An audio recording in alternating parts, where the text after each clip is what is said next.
Bem-vindo a mais um episódio do Serra Talks. Hoje a gente vai falar sobre o cenário de investimento, de perfis de investidores, perfis de founders aqui no Brasil e o que mudou, né, depois do inverno das startups.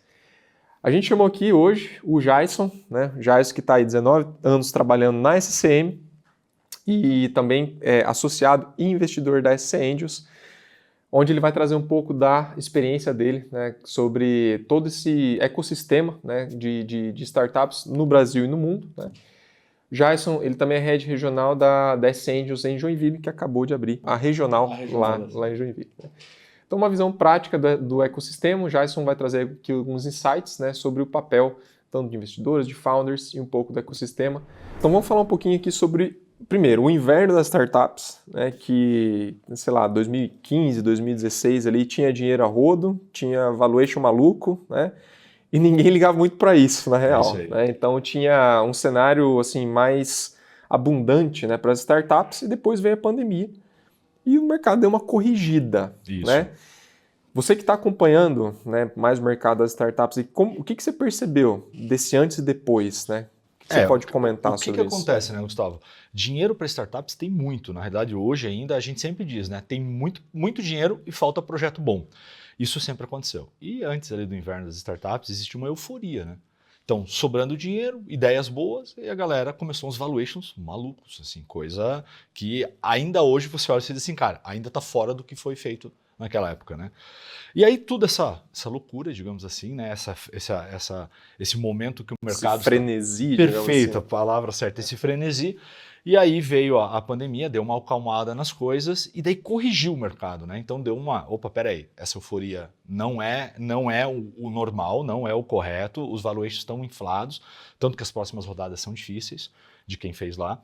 E aí deu uma alinhada, onde hoje continua tendo grana, continua tendo bons projetos, mas os valuations estão dentro de uma realidade. Primeiro, que dá para entrar, investidor anjo, venture capital entrar, e já perceber que vai conseguir fazer a próxima etapa, né? Você entra agora e sabe que vai ter a próxima rodada. Porque para a startup é muito ruim ela captar mais do que ela vale numa primeira captação, porque ela matou a próxima. Ninguém vai entrar na próxima. Certo. E o que você, assim, eu acho que também os próprios founders, né, que passaram por isso, que viram o mercado se corrigindo, acho que hoje até eles mesmos estão com propostas um pouco mais sóbrias e um pouco mais, não diria nem sóbrias, mas eu diria mais profissionais, né? Então faz uma análise fundamentalista um pouco mais boa, detalhada, né? E consegue levar um valuation, né, e uma proposta de conectar, vamos dizer assim, o dinheiro com o valor entregue. Né? Você percebe isso também? É perceptível, né? Acho que todo momento difícil ele prepara a gente, né? Ele serve de treinamento, né? Então, o mercado, passando pelo inverno, ele viu que para captar dinheiro estava mais difícil, os valuations estavam mais complicados, e ele passou a se preparar melhor, né? Poxa, qual é realmente a minha entrega, né? Sim. Menos PowerPoint e mais business plan, né? Porque a gente sabe que tem aquele, né? Tinha aqueles momentos onde era um PowerPoint, né? Era uma ideia, né? E aí investir em ideia geralmente, né? Quase sempre dá errado, né? Tem que investir em negócios, né? E aí eles passaram a enxergar melhor o problema que eles resolvem, não só a ideia, né? Entender melhor o valuation, como o mercado se comporta e olhar isso que eu comentei, porque é uma escada, né? Pô, eu vou captar agora. Né? Geralmente o cara capta com os amigos no início, né? Amigo, parente e tal. Pô, vou próxima rodada, vou pegar um anjo, cara, tem que ser algo que faz sentido para minha próxima rodada no Venture Capital ou assim por diante. Porque senão ele vai fazer o que muitas startups estão sofrendo ainda. Captou muito alto, não pega a segunda rodada e aí, cara, agora eu preciso de dinheiro. Se eu captar no que o mercado está pagando, eu estou fazendo um downgrade do cara que entrou antes. Se eu for captar respeitando o cara que entrou antes, eu não capto. E aí, como é que resolve, né? Então, isso profissionalizou muito o mercado. Sim. Bacana. E finalizando esse assunto assim do inverno, antes e pós, né, tu percebe que no Brasil e fora do Brasil o efeito foi mais ou menos o mesmo? Ou tipo assim, na América do Norte, na Europa, né, onde tem mais dinheiro, o efeito foi mais, assim, o gap foi maior, digamos assim, né, do antes e depois. Tu conseguiria traçar um paralelo? Na minha visão, ocorreu de forma geral, no mundo inteiro, esse alinhamento. Entretanto, né, Estados Unidos tem muito recurso, né? Então, você olha os investimentos nos Estados Unidos, cara, é muita grana, porque eles têm muita disponibilidade de grana, né? E a questão da moeda forte e tal. Então, a gente vê ainda negócios nos Estados Unidos que você olha e diz assim, cara, esse negócio tem que realmente acelerar muito para encaixar naquele valuation que está sendo proposto agora. Mas mesmo assim já foi corrigido, né? Ele sofreu uma correção meio global, né? Mas o mercado americano sempre é um mercado bem mais forte que o nosso, né? Né, eu estou aqui também com a camiseta da SC Anjos, nós somos um grupo de investidores anjos de Santa Catarina. E, cara, o investimento anjo no Brasil está crescendo, né? Uma das nossas bandeiras é justamente incentivar, né? Criar associações onde as pessoas participem de pools de investimentos ou façam investimento anjo, porque é uma peça que falta no ecossistema, que precisa. O empreendedor precisa de investidores, né? E nos Estados Unidos isso é muito difundido, né? Esse negócio já é feito há muito tempo. Então, eles já são mais profissionalizados, treinados, tem mais um track record ali, que permitem fazer investimentos maiores. A gente está falando aí de Apple, Microsoft, né, a bolha.com, né, tudo isso essa galera viveu de forma, não só foi o início, digamos, né, mas viveu de forma intensa, o negócio aconteceu lá. Né? Isso. E aqui no Brasil, talvez aconteceu, mas em forma muito reduzida, né, e agora realmente que o negócio está começando a ganhar um corpo aqui. Né? Justamente, vamos lá, eu enxergo vários, mas destacando 3 pontos. Né? Primeiro, a inflação no Brasil. Cara, o Brasil é um país que se tu tem dinheiro e tu botar na renda fixa, por que tu vai correr risco? Cara, você bota lá na renda fixa, né? Eu estava conversando agora com um colega, ele estava dizendo, cara, do jeito que tá, é difícil investir. Quem investe porque quer investir num negócio, porque quer fazer algo maior. Mas se for olhar só a grana, pô, bota na renda fixa. Então isso nos catequizou ao longo do tempo, né, a história do Brasil, inflação e tal, de, pô, bota no que é garantido, não vamos lá. Segundo, é a questão jurídica, né? Cara, nos Estados Unidos você faz um contrato e tá resolvido, né, cara? Existe um contratinho padrão, eu não me recordo o nome agora. Você faz. Aqui no Brasil, cara, a gente tem um jurídico que amanhã você não sabe o que tá certo e o que tá errado. Então isso também dá uma segurada, né? O law enforcement lá, né? Pô, você tem os seus direitos realmente garantidos, né? Isso para os dois lados, né? Tanto para quem investe quanto para quem é founder ali. Acho que o resguardo é muito mais forte, né? Muito mais existe um padrão, plausível. Né? Existe um padrão já estabelecido, juridicamente respeitado, né? Não vai ter ninguém botando a colher no meio disso. E outra coisa é o potencial, né, econômico. Né? O cara é uma nação com uma moeda forte e onde a renda per capita é muito forte, permite que as pessoas invistam. Legal. E, bom, não sei se tu está acompanhando, né, tão fortemente aí, mas Berlim, Israel, Londres, né, o que tu enxerga ali no mercado europeu que é mais proeminente em termos de startups? Né? Bom, Israel, primeiro que não está na Europa, né, já misturei aqui, mas desses 3 mercados aí que são os mais proeminentes, assim, né, o que tu enxerga no mercado europeu? Cara, eu vejo assim, ó, vamos falar de Israel então, que tá fora, né? Israel tem uma pegada fantástica, né? Então, quando a gente olha o modelo de startups de Israel, de ecossistema, é uma pegada meio, vamos chamar assim, americanizada, onde startups crescem realmente para ganhar o mundo, onde é muita tecnologia disruptiva e tal, que é mais uma pegada norte-americana. A Europa, eu recentemente estava avaliando startups na Itália, startups da Europa, e eles ainda não estão nessa pegada cloud SaaS como nós estamos. E como estamos porque o mercado americano próximo de nós, influente por fuso horário, por cultura, está. Né? Então, quando a gente vai ver uma startup no Brasil, estava agora aqui no evento de inovação, cara, é muito SaaS, é muito cloud e, cara, é o que realmente escala, né? As startups brasileiras que mais voaram aí, que estão voando, né? Se a gente for citar várias, mas Conta Azul, Asas e tantas outras, né, ali da nossa região de Santa Catarina, é uma solução cloud, SaaS, que dá para ganhar escala. Quando a gente olha a solução europeia, tem fantásticas, mas a grande maioria ainda não vem com essa pegada. Eu até brinquei um dia lá numa avaliação, eu falei, cara, não são startups. São empresas de base tecnológicas fantásticas, mas que não serão mais startups, porque muitas delas, inclusive, têm hardwares que dificultam, né, a escala e assim por diante. Então eu vejo que o mercado europeu está madurando ainda para o SaaS. Tá? Não é tão natural quanto para nós. Eu acho que também a pegada de sustentabilidade, né, pega muito forte como incentivo para a Europa. A Holanda, por exemplo, é um centro de startups que tem uma pegada sustentável. Isso. Né? Então você pega lá fazendas verticais, impressão 3D, né, resíduo zero, né, upcycling, recycling, né, a Holanda é muito forte nisso. Então, se o sistema incentiva isso, né, provavelmente você vai ter empresas florescendo com essa pegada, né, e não uma pegada SaaS. Né? Mas eu acho que vai mudar, tá? Aí a minha visão, assim, o atual momento, né, da guerra, né, menos disponibilidade de energia para a Europa. Certo. Né? A Europa sofrendo com a China chegando, né? Porque, cara, né? Você vê a Alemanha ali com problemas sérios por causa de veículos. Mas não é só veículos, né? Veículos é o que a gente vê de mais latente, porque pô, era o símbolo alemão e tal. Mas, cara, em todas as áreas. Então a Europa, de um lado, a energia está ficando mais cara, a Ásia vem comendo o mercado europeu, os Estados Unidos está tirando esse guarda-chuva de proteção bélica. Então, na minha visão, a Europa está no momento que ela está dizendo assim, cara, eu tenho que reacelerar a inovação. Seja a indústria tradicional, seja a indústria bélica, então eles vão ter que se reinventar. E eu acho que é um ciclo de 5 anos na Europa fantástico. Tá? Eu estava dizendo isso lá na Feira de Hannover agora. É um ciclo fantástico. Eu vejo assim que a Europa em 5 anos deve mudar muito. Não que não tá legal, mas era como você falou, eles tinham muito uma pegada ESG e tal, fantástico, acho que tem que ter. Mas eles não tinham essa outra pegada um pouco mercadológica porque eles estavam um pouco tranquilos. Por quê? Pô, tem uma produtividade invejável, uma economia forte. Mas esses elementos, energia, né, importação de produtos asiáticos, os Estados Unidos dando uma tirada, dizendo, cara, vocês têm que se virar, eu acho que vai tirar eles da zona de conforto. Exato. Vai impulsionar novamente, né, fazer e aí deve nascer muita startup. Senso de urgência reacender. Isso, né? E vai ter muita startup boa nascendo, porque eles são muito competentes no que fazem, né? E vai ter muita startup boa nascendo. Beleza, vamos passando um pouco, né, do inverno e tal. Eu acho que é importante a gente falar também do cenário de investimento, né? Quais são os diferentes perfis de quem, primeiro, né, de quem investe, o cara que é VC, o cara que é um investidor anjo, né? Ou um cara que já faz isso, né, como uma fonte de renda, né, e de forma amplamente difundida na sua carteira, ali tem vários investimentos, etc. Ou para quem é founder, né? Boa.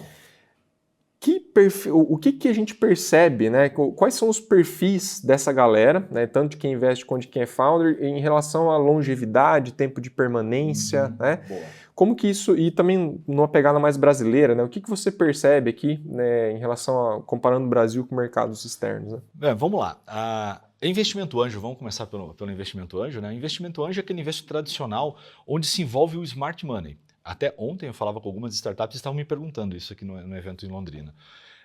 Cara, você recebe um aporte, né? Por exemplo, a SC Angels lá, a gente faz um aporte financeiro na startup e a startup ela vai receber apoio. Então, pô, um de nós, né, do grupo, vai sentar no conselho consultivo, vai ajudar essa startup, todos vão ajudar a abrir caminhos para essa startup. Então, além da grana que entra um grande smart money para conhecimento, rede, network, business, vai ajudar essa startup a se desenvolver. E esse geralmente é a entrada, né, da grande maioria das startups. E isso para o empreendedor é muito bom. Primeiro, pô, ele vai receber apoio, porque às vezes o empreendedor está naquele lugar assim, ele se encontra sozinho, num negócio que está crescendo, ele tem que acelerar o crescimento, mas ele não conhece os caminhos todos. E é normal, né? É normal, ele não vai saber de tudo. E o Smart Money vem para isso, né? Pô, você tem, né? Usar um exemplo que aconteceu na SC Angels, né? Uma startup de um outro mercado que não era uma fintech, por exemplo, ela estava ali crescendo muito bem, é uma que nós temos no portfólio. E chegou um momento que ela olhou e falou assim, cara, eu transaciono dentro da minha plataforma, sei lá, 100 milhões, 200 milhões. E se eu fosse o operador financeiro desse meu cliente também? Né? Que a gente vê isso acontecendo todo dia hoje, né? E aí, pô, no grupo de investidores anjos, nós temos associados que fundaram fintechs e venderam fintechs. O cara conhece o caminho. Então, rapidamente, o grupo se mexe para ajudar essa startup a botar uma fintech para rodar, por exemplo. Legal. Então, o anjo ajuda muito. O venture já é mais grana. Retorno sobre investimento. Né? Então, para o empreendedor, ele recebe mais dinheiro e menos smart money. Embora tenha grupos que entregam smart money, mas assim, de linhas gerais, o venture capital, da ótica do empreendedor, cara, eu recebo grana que eu estou precisando para seguir. E eu já sei o que eu vou fazer e vou receber pouco smart money. E da ótica do investidor, cara, é retorno. Vou botar 100 e estou esperando o meu múltiplo aqui e eu não vou me envolver muito com o negócio. Né? Então essa é mais ou menos a realidade, tem exceções, né? Mas é mais ou menos essa. Falando do founder, cara, daí tem dois perfis, né? Que a gente já percebe no momento do investimento. Tem o founder que ele também quer fazer o exit, tipo assim, cara, ele quer ser um empreendedor em série, talvez, né? Então ele quer construir um negócio, fazer aqui anjo, venture, série A, tal, e um dia ir embora. E legal, é o perfil dele. E tem o founder que ele quer permanecer no negócio. E aí ele vai procurar, muitas vezes, uma estrutura de investimento um pouco diferente. Que é, por exemplo, daí o que eu faço com a SC Group. A SC Group, que é um grupo italiano, onde a gente investe em startups, mas com a proposta de... Não é venture capital, eu não invisto numa startup para vender daqui 5 anos. A gente investe para ajudar ela a crescer e tornar ela uma grande empresa dentro do grupo. E aí o founder vai ficar no negócio até quando ele quiser. E a gente deseja que ele fique para... É um negócio muito mais longevo, né?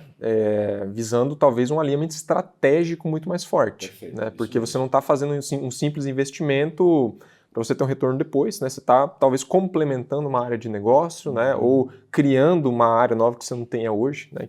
Que vai fazer sentido estrategicamente falando. Justamente, por ser mais estratégico, geralmente o investimento é mais demorado para acontecer, mas quando ele é feito, ele nasce com uma estratégia muito mais do que botar dinheiro. Certo. Né? Por quê? Porque nós, como SCM Group, nós não queremos botar o dinheiro e falar assim, se não der legal, a gente só vende para um venture. Não, cara, o negócio é assim, cara, nós estamos botando dinheiro, esse negócio vai crescer, queremos os founders conosco, sei lá, a startup atua só nas Américas, vamos levar para a Europa, mas nós queremos fazer esse negócio ficar algo muito grande, o founder vai ficar recebendo um salário padrão de mercado, vai ser sócio da operação, em algum momento essa operação deixa de ser uma startup que não gera caixa, distribuição de lucros, e vai passar a gerar, então o founder dessa startup ele vai mudando para estar dentro de uma organização que vai gerar caixa, dividendos, ao invés de lucro apenas com exit. Deixa Legal. de ser um jogo de equity e passa a ser um jogo de... não é mais uma corrida de velocidade, e sim uma maratona. Né? Sim, e tem um pouco mais de pegada de empresa tradicional no longo do tempo, esse cenário de investimento. Né? Agora, uma pergunta meio capciosa aqui, né? O founder brasileiro, né? Para onde que ele tende? Ele é um cara mais do exit ou ele é um cara mais da permanência? Cara, tem de tudo um pouco, né? Tem de tudo um pouco. Mas assim, a gente encontra muita gente do exit, tá? A galera quer fazer o exit. É normal, né? Pô, às vezes o cara começa numa condição, né? Pô, investiu tudo que ele tinha, bootstrap e tal. De repente ele tem a chance de botar alguns milhões no bolso. O cara diz, pô, eu vou botar alguns milhões no bolso, vou resolver minha vida financeira e quem sabe começar um outro negócio. Né? Mas a gente encontra, sim, muitos que querem, né, ao longo termo. Né? Então eu vou dizer que, cara, dá para dizer meio a meio, tá? Dá para dizer, mas a gente encontra, sim, a galera que está começando, que são os primeiros empreendimentos, né, que a gente está ali avaliando para fazer anjo, geralmente é a galera que quer fazer o exit. É a galera que quer fazer o exit. Só, interessante. Né? Porque o cara está no começo da vida dele, tem tudo para fazer, né? Tem sonhos financeiros a realizar. Então esse cara geralmente está muito ligado ao perfil do exit. Mas quando a gente pega empreendedores um pouco mais experientes e tal, muitos já pensam, não, cara, pô, ao invés do exit eu quero continuar no negócio. E eu ouço de empreendedores assim, putz, cara, eu não posso ir embora, eu amo esse negócio aqui, foi eu que criei, eu tenho que criar uma estratégia de investimento para mim ficar. Né? Então tem os dois, mas o perfil do cara que está começando geralmente é, cara, se eu botar alguns milhões no bolso, estou com a vida resolvida, e eu acho que isso está conectado com o que a gente falou antes. Né? Pô, se você botar 10 milhões no bolso hoje e você aplicar na renda fixa, dependendo do teu padrão de vida, está resolvido. Então a galera, né, mais jovem às vezes pensa nisso. Né? Entendi. Não, legal. Eu tinha uma noção um pouco mais diferente, né? Eu vi o founder latino, né, como ele muito mais apaixonado, né? Mas interessante, talvez isso até seja um cenário pós-inverno, né? Justamente. Que a galera já tem uma visão um pouco mais de realmente não ser tão apegado com o negócio, né? E uma visão mais financeira mesmo da sua atuação, né? Tem bastante que enxerga a financeira mesmo. Estou montando esse negócio para vender, botar uma grana no bolso e começar outros, né? Outros negócios, muitas vezes. Ou apoiar, né? A gente tem no ecossistema de Joinville, que é onde eu estou mais presente, então, que eu posso falar com mais propriedade, muitos cases, né, de empreendedores que fizeram exit, pegaram uma grana e hoje são investidores em outras startups e fazem smart money em outras startups. Você vai criando uma rede, né? Isso fortalece. Ele vai parar na SC Angels para daí achar um negócio para investir lá, né? Isso aí, Bacana. Agora, outra coisa, né, que a gente anotou aqui para falar, mas que eu acho que é muito mais com anotação, é a pluralidade, né, dessas mentalidades, né, que traz um cenário diverso, um cenário plural e bom. Né? Ele é produtivo, digamos assim, porque você tem diferentes objetivos, né, e você tem que achar um ponto doce ali entre eles que atenda toda essa galera, né? Você diz, né, de ter diferentes investimentos na mesma startup, né, diferentes atores. Né? Exatamente. Cara, isso realmente é isso daí. Eu acho que é difícil, mas é extraordinário. Até isso que você comentou, essa questão de atender diferentes realidades. Esses dias eu participei de um evento com o CEO da Conta Azul. Lá, né? A Conta Azul recentemente fez uma captação de 850 milhões, se não me engano. Então, ela tá gigante. E aí ele falou assim, cara, teve duas coisas que foram muito difíceis, mas foi muito bom. Em algum momento eles tinham anjo no negócio, venture capital grande e um grande banco que eu não lembro o nome, acho que talvez era Bradesco, que entrou na operação. Ele falou, cara, eu tenho que equilibrar entre o que o meu anjo quer, o que o venture capital quer e o que um fundo gigante, um banco entrou. Então, assim, é difícil porque tu tem que equalizar desejos diferentes e o fato de desejos diferentes não é que são errados, simplesmente são diferentes. E todos entraram na operação de maneira muito clara, dizendo qual é o desejo. Pô, se eu entrei como anjo, todo mundo sabe qual é o meu objetivo como anjo. Então, depende do momento, né? Ou a perfeito. pessoa, ou o fundo, ou o banco, ou quem quer que seja, está vivendo, né? Justamente. E isso não tem como você voltar atrás na tua vida e adaptar teu momento por causa do outro cara, né? Então, não é uma tarefa muito fácil, né? Mas eu acho que muita gente se vê nesse cenário. Né? E quem se vê nesse cenário, eu digo o seguinte, cara, é uma oportunidade ímpar, porque você vai aprender a equilibrar muitas coisas e vai te trazer um crescimento profissional muito grande. Né? E, de novo, né, cara, a hora que você está recebendo um Bradesco, não sei se era o caso aqui, mas acho que era, você não pode olhar para trás e falar, pô, por que eu fiz um venture capital? Cara, você fez porque na época você precisava. E você só está nesse momento agora porque teve aquele momento, né? Então, cada momento cumpriu sua missão, né, ao longo da história do teu negócio. Você vai ter que equilibrar todo mundo e vida que segue. Mas você, como empreendedor, vai crescer muito, porque você vai estar equilibrando ali, né, objetivos diferentes, mas ambos, todos esses atores, vamos dizer assim, só querem uma coisa, que o teu negócio prospere. Então, a parte boa é essa. Né? Exatamente. Eu acho que é um lance de até mindfulness, né, da sua empresa. Você, eu saber que eu estou aqui porque eu tomei tais decisões, porque tais pessoas participaram, né, e me trouxeram até onde eu estou hoje. Né? Então, eu só consegui isso por causa dessa sequência esse encadeamento de ações aí. Né? Então, muitas vezes a gente tende a olhar só olhar para o futuro, né, e perder um pouco da visão dos interesses, do encadeamento de ações que nos levaram ao cenário atual, né, e foram importantes também. Certamente. Se chegamos nesse momento de pensar sobre isso é porque nós sobrevivemos a todos os outros que a gente achava que ia dar ruim, né? Então, são momentos ali que, o investidor entrou no momento que você estava precisando de grana, senão não tinha entrado, né? Exatamente. Então, não tinha acho que o Yuval Harari, que fala no livro 21 lições para o século XXI, né? Acho que é esse livro, mas ele cita o cenário que você, vamos lá, um ministro de um país lá, ele tá vendo que pode ter uma guerra, daí ele se organiza, aí alguém vai lá, um conselheiro fala para ele assim, olha, a gente deveria, né, mover os pauzinhos aqui para tentar chegar na paz, para não ter essa guerra, né? Aí beleza, ele aceita, né, e beleza, eles tomam as atitudes lá, diplomaticamente resolvem a situação e não tem a guerra, né. Daí o primeiro-ministro aponta e fala assim, ó, tá vendo, não teve a guerra. Não, tudo bem, não teve a guerra, mas por que a gente tomou justamente, a intenção era não ter a guerra, né, por causa dessas ações. Né? Então, que bom que não teve e foi êxito das ações. Né? Exatamente. O que você diria, né, para quem está hoje querendo investir e para quem está fundando uma startup? Vamos lá, quais são, se eu estou num ou no outro cenário, né? O que eu devo tomar cuidado? Né? Quais são os divisores de águas aí para eu tomar as ações? Né? Então não vamos começar por quem está querendo investir, né? Pô, você está assistindo aqui, já ouviu falar de investimento anjo, quer ir atrás, ou não sabia o que era investimento anjo, mas quer investir.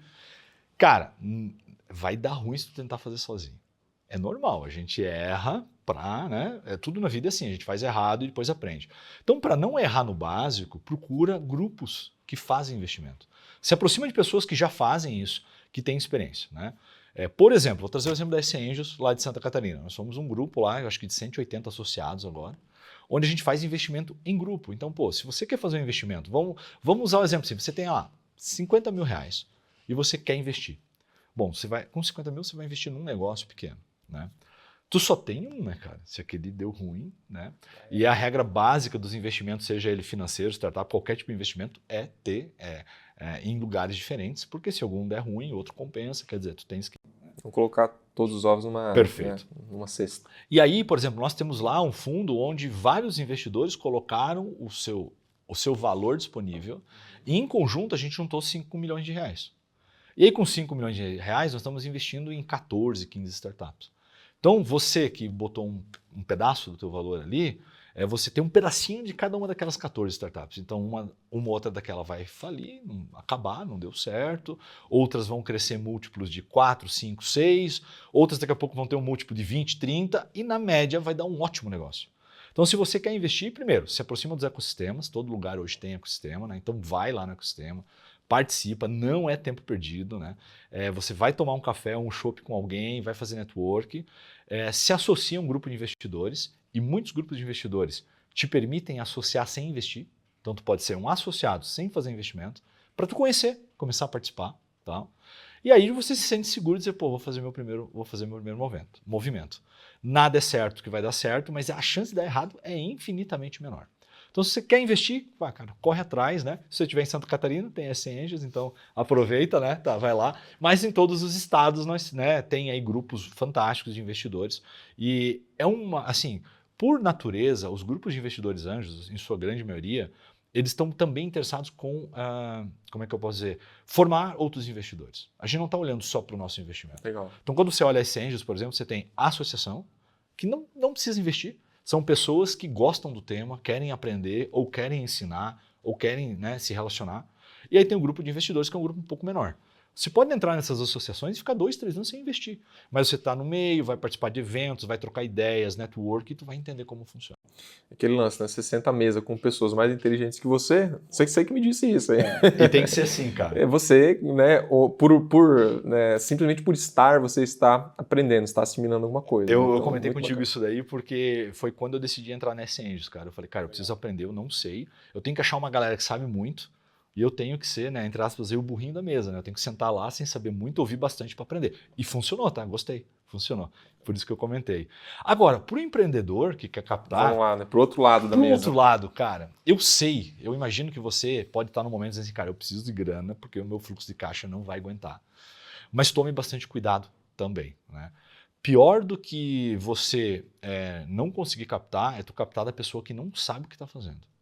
Sabe? Porque a gente vê startups que trouxeram investidores que não são anjos, que não são venture capital, são pessoas que tinham dinheiro, mas não tinham a mentalidade certa. E aí o cara vai botar dinheiro e daqui a pouco esse cara está te perguntando quando é que vai ter dividendos. Cara, teu negócio não vai ter dividendos por muito tempo. Então, às vezes você bota na tua operação um cara que não tem perfil. Então, mesma coisa, cara, você está startup. Primeiro, você tem que estar no ecossistema. Segundo, começa a participar de eventos, ver como funciona o investimento anjo. Cara, e faz pitches para investidores anjos. Primeiro, o pitch, normalmente no início vai ser ruim. A maioria dá feedback, o feedback é maravilhoso. Tá? Ontem mesmo eu estava conversando com uma startup de Londrina, cara, eles fizeram um pitch para nós há 1 ano e meio. E aí o cara falou assim, cara, quando eu fiz o pitch para vocês e vocês deram feedback na hora, o cara falou, cara, doeu ouvir de vocês assim, pô, isso não tá legal, aquilo não tá legal, tal. Aí o cara disse que ele digeriu isso e depois ele falou assim, pô, ajudou pra caramba. Legal. Tanto, ontem ele falou para mim, ele falou assim, cara, ele falou com essas palavras, então eu vou repetir aqui porque são palavras dele. Ele falou, cara, foi um divisor de águas, porque eu não sabia como é que era investimento anjo, eu fiz um pitch para vocês deram um feedback na lata para mim e eu aprendi muito com esse feedback e a vida ficou mais tranquila depois com o tempo. Legal, então, bacana. né, para o empreendedor, cara, vai lá, né, dá a cara a tapa, conversa com muita gente que quer fazer acontecer, tem muita gente querendo fazer acontecer e aí você, né, vai encontrar o teu caminho. Eu acho que antes disso até, né, cara, sabendo dessa correção toda que houve no mercado, né, eu acho que assim, vale citar aqui que o espaço para um PowerPoint hoje está cada vez menor. Justamente. Né? Então, se você não tem um business plan, se você não tem validação, não tem dados, não tem uma planilha para você mostrar as tuas findings, né, os teus achievements ali na sua startup, fica um pouco difícil de você convencer a galera hoje, né, sabendo que o mercado já passou por isso. Né? Então, um papelzinho bonitinho lá, acho que não tem mais muito futuro, não. Às vezes a gente pega o pessoal com um PowerPoint maravilhoso e tu começa a fazer 2, 3 perguntas, o cara não sabe nada dos números, né, do negócio. Então, se você quer captar investimento, pô, o PowerPoint para mostrar onde você está, onde você quer chegar, é fundamental, mas não basta. Né? Traz uma projeção de receita por produto, por mercado, traz uma questão de, né, fluxo de caixa. A gente percebe certinho o cara que quer pegar investimento, que o cara sabe onde ele está. Pô, você nem precisa perguntar muito, mas quando você pergunta, as respostas são, né, tal. E tem o cara que vem com um PowerPoint legal, que daí, assim, não é um negócio, é uma ideia, né? E aí tem um livrozinho, cara, do Sebrae, cara, eu gosto pra caramba. Mas cara, é um negócio assim, uma xícara de café, você termina o livro, que chama Sua Ideia Ainda Não Vale Nada.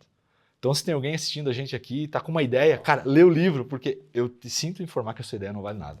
Agora ela vai ter valor na hora que você botar ela em ação. Até no outro Serra Talks que a gente gravou falando do inverno das startups, né? A gente fala que boas ideias valem R$1 o balaio, né? Cara, isso aí. Vamos cuspir ideias, que hoje o ChatGPT gosta de ideias para você. Se você chegar no ChatGPT e pedir 10 ideias, ele vai dar. Ele vai dar, mas a execução disso, né? E assim, eu vejo como isso é importante, porque até hoje, né, esses dias a gente trabalhou com a equipe de dados e fizemos um levantamento sobre a segmentação do nosso público, sobre o ticket médio, de onde fluem os serviços ali e tal. E, cara, a gente não sabe muita coisa sobre um negócio que está rodando há 10 anos, né?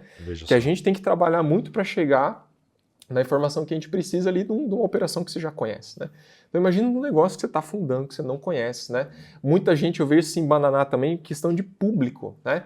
Pô, para quem que tu quer vender? Ah, para todos. Cara, todos, né? O mercado, todos está falando de muita coisa, muita gente, perfis muito diversos, né? Então, segmentar o público, também saber o ICP, né? É muito importante, né? Então, eu vejo que muita gente, a gente teve muito essa dificuldade no começo nosso, né? Que a gente falava assim, pô, a gente é uma startup para o setor moveleiro. Ah, então vamos vender para material de construção. Né? Loja de material de construção. Não, cara, nosso negócio é moveleiro, Nosso não é, ICP é não é outro. azulejista, né? Não é o cara que vai fazer instalação hidráulica, né? Não é um assentador, não é nosso público, né? Então, eu vejo como é fácil a galera se perder, né, para não conseguir segmentar o negócio. E eu vejo duas coisas aí, Gustavo, aproveitando o gancho, né? É isso que você comentou, que o cara se perder e não saber qual é o público dele. Ou então, e isso vai para a galera que está preparando um pitch, você até sabe teu ICP, mas daí você vai usar o Thumb Samsung lá e você apresenta assim, cara, o mundo. Tipo, no mundo tem tantos marceneiros. Por mais que tu segmentou que é marceneiro, cara, você vai atingir o mundo nos próximos 2 anos? Não. Provavelmente não. Né? Não vou dizer que não, mas provavelmente não. Muito improvável que seja. E aí, fica claro para os investidores que tu não tem um plano a breve término. E aí, fica claro que tu não sabe o que vai fazer com o dinheiro. Agora, se tu chega para um investidor e diz assim, cara, o meu Samsung, eu estou olhando para o Brasil, porque eu consigo atingir Paraná e depois o Brasil. E o mundo é assim, mas eu não estou olhando para o mundo ainda porque eu sei que eu não vou chegar lá. Mas essa é a minha estratégia e essa é a minha visão de Samsung porque eu posso atingir. O cara vai ficar muito claro para o investidor dizendo assim, cara, ele sabe o que ele vai fazer com o dinheiro. Né? Porque se ele pegar o dinheiro agora, ele vai gastar em publicidade no Paraná e depois tudo no Brasil, ou ele vai dar um tiro na Austrália para ver o que acontece e vai jogar esse dinheiro fora. O que eu faço uma analogia com o esporte, né, cara? Eu pratiquei ciclismo durante muito tempo e daí as metas, né, que tu tem que te estabelecer, você não pode falar assim, eu tô começando a pedalar hoje, quero ganhar o Tour de France daqui a 2 anos. Cara, tu não vai ganhar, né? Tu talvez não vai nem correr o Tour de France, né? Tu não vai nem ter preparo para conseguir chegar lá, né? Então, assim, uma meta muito ousada, ela é desmotivadora no esporte, né? E eu faço essa analogia, sempre cito isso, com os negócios também. Se tu te coloca num negócio, né, muito desafiador, onde você vê que passaram-se 6 meses, 1 ano, e tu andou 1%, né? Tu começa a ficar frustrado, não é que tu começa a te motivar, né? Então, a gente tem que ser, quando você vai buscar um investimento e tal, você tem que ter um roadmap, né, plausível, factível, para você saber o que vai fazer com o dinheiro, etc. Quando aportar, né, como você vai validar isso, para não sair dando tiro pela culatra por aí. É isso mesmo. E, cara, assim, né, é normal o empreendedor querer mostrar para os investidores que o mercado que tem potencial. Pô, é legal. Mas é mais importante saber que tu entendeu aonde tu consegue chegar num tempo curto, que resultado você coloca em casa e tal, né? E o pitch vai ser uma conversa para a próxima etapa, né? Não é que não vamos decidir investimento num pitch, mas o pitch é a grande chance que você tem de dizer assim, vamos tomar um café depois aqui, vamos falar? Então mostra que você sabe efetivamente aonde você quer chegar. E como o Gustavo colocou, cara, você está começando a pedalar, não vem falar do Tour de France, porque a gente sabe que não vai rolar. E não vai ser com o investimento anjo que tu vai fazer o Tour de France. O anjo vai te ajudar a fazer o campeonato paranaense, comprar a bicicleta, né? Primeiro. Então, né? E aí vai vir uma outra rodada que vai te levar para o Tour de France. Né? E você está falando com os caras da primeira rodada, não com os caras das últimas. Né? Boa. Jason, acho que, né, cobrimos bastante coisa aí, tem um conteúdo bem rico. Você quer deixar mais alguma literatura? Quer falar um pouco da S-Angels aí também para a gente poder, né, só reforçar o convite aí para o pessoal que está nos assistindo? Boa, então vamos lá, obrigado. Cara, S-Angel, gente, a S-Angel é uma associação de investidores anjos de Santa Catarina, você pode dar um Google lá, sangels.com.br. Nós estamos aí para fazer investimentos em startups, mas para difundir no ecossistema esse conceito. Tá? Nós precisamos que cada cidade, cada ecossistema no Brasil, e quando eu falo nós precisamos, é nós brasileiros, né, esteja alinhado com todas as hélices necessárias para as startups crescer. E algumas delas é grana, a gente sabe que precisa de grana. Né? Você precisa ali ter relacionamento com a academia, relacionamento com as indústrias, bom, e tantas as outras coisas, mas você vai precisar de grana em algum momento. E se nós difundirmos no Brasil que todo mundo pode, né, de alguma forma, usar um pouco das suas economias para fazer investimento anjo, nós estamos incentivando as pessoas que querem ajudar a prosperar o nosso país. Né? Porque a gente só vai ser uma nação fantástica, você vai dizer, cara, o Brasil é fantástico, é a hora que a gente enxergar que os negócios, cara, que movem tudo. né? E o Investimento Anjo tem um pouquinho dessa missão e nós da SC Angels, né, estamos engajados nisso. Eu estou assumindo como head em Joinville, então a SC Angels nasceu em Blumenau, temos muitos associados em Blumenau, abrimos agora uma regional de Florianópolis, eu agora estou com a regional de Joinville, estamos abrindo uma do Planalto Norte Catarinense, em breve teremos novidades até fora de Santa Catarina, então fique de olho e siga a gente lá. E aí, cara, para a galera que está ouvindo aqui, né, se você for um público que está começando, a gente vai em eventos de inovação, e isso acontece no Brasil e lá na Europa, como eu comentei, e a gente encontra empresas de base tecnológica que se apresentam como startups, mas não são startups. Cara, você pode ter um negócio que não seja uma startup maravilhoso, que vai permitir você ter uma boa grana, morar numa casa legal, curtir a tua vida, mas ela não vai ser uma startup. E não tem nada de errado, mas errado é tu achar que ela vai ser e tentar fazer ela, né? Então, o livro Startup Enxuta, que é um clássico, assim, cara, se você hoje, assim, foi em alguma feira tal e alguém, né, perguntou para ti, você percebeu, pô, parece que eu não sou uma startup, leia esse livro e interprete por que as pessoas estão olhando para o teu negócio. Então, dizendo, pô, um negócio fantástico, maravilhoso, mas não é uma startup, porque ele não pode ser escalável e tal. Então, acho que esse livro vai ajudar muitos a entenderem. Ontem mesmo, num evento aqui na região, muitos se apresentaram e falei, cara, teu negócio é fantástico, legal pra caramba, mas não é uma startup. E aí você não precisa de um investidor anjo. Na verdade, você não deve ter, porque vai ser um problema, porque não vai ter o êxito desse cara. E aí esse cara entra porque ele quer ir embora e você não tem um negócio que vai permitir que ele vá embora, né?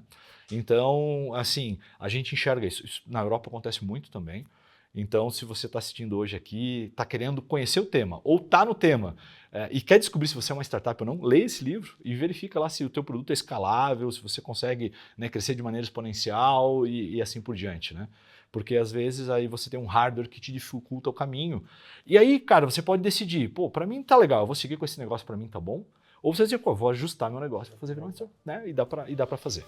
Eu diria que é a Bíblia, né? A Bíblia do startupeiro é Startup Enxuta, né? Então vale muito a leitura. Com certeza.